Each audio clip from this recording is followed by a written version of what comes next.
Մայրաթորի տեղեկատվական համակարգը պատասխանել է ամենայն Հայոց կաթողիկոսի Վրաստան մեկնելու արգելքի մասին լրատվամիջոցների հարցումներին։ Ամենայն Հայոց կաթողիկոսի մասնակցությունը վրաց ուղղափառ եկեղեցու պետ Երանաշնորհ Իլյա II պատրիարքի հուղարկավորությանը կարևոր քայլ պիտի լիներ համահունչ երկու ժողովուրդների դարավոր բարեկամության և երկու եկեղեցիների պատմական առնչակցությունների ոգուն։ Դատապարտելի է, որ ՀՀ իշխանությունները, չկարողանալով ճիշտ գնահատել իրողությունները և եղբայրական վրաց ժողովրդի կորստյան ու սուգի մեջ իդեմս ամենայն Հայոց կաթողիկոսի Հայոց եկեղեցու զորակցության կարևորությունը, մերժեցին Նորին սրբության ելքի արգելքի առնչությամբ ներկայացված միջնորդությունը, անհիմն նկատելով ի տեր ննջած համայն Վրաստանի պատրիարք կաթողիկոսի հուղարկավորությանը Հայոց Հայրապետի ներկա գտնվելու անհրաժեշտությունը։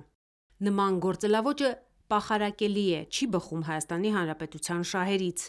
նաև մեծապես հարվածում է ինչպես երկրի արդարադատությանը, այնպես և միջազգային վարկանիշին։ Այսպիսով, հերթական անգամ իշխանությունները հակասահմանադրական քայլով ակնհայտ քաղաքական որոշմամբ սահմանափակեցին ամենայն Հայոց կաթողիկոսի միջեկեղեցական հարաբերությունների շրջանակում գործունեություն ծավալելու հովվապետական պարտականություններն ու իրավունքները։ Այս ամենը հնարավոր չէ այլ կերպ որակել, քան իրագործված ապօրինի հետապնդում և բռնաճնշում, ասված է Մայրաթորի տեղեկատվական համակարգի պատասխանում։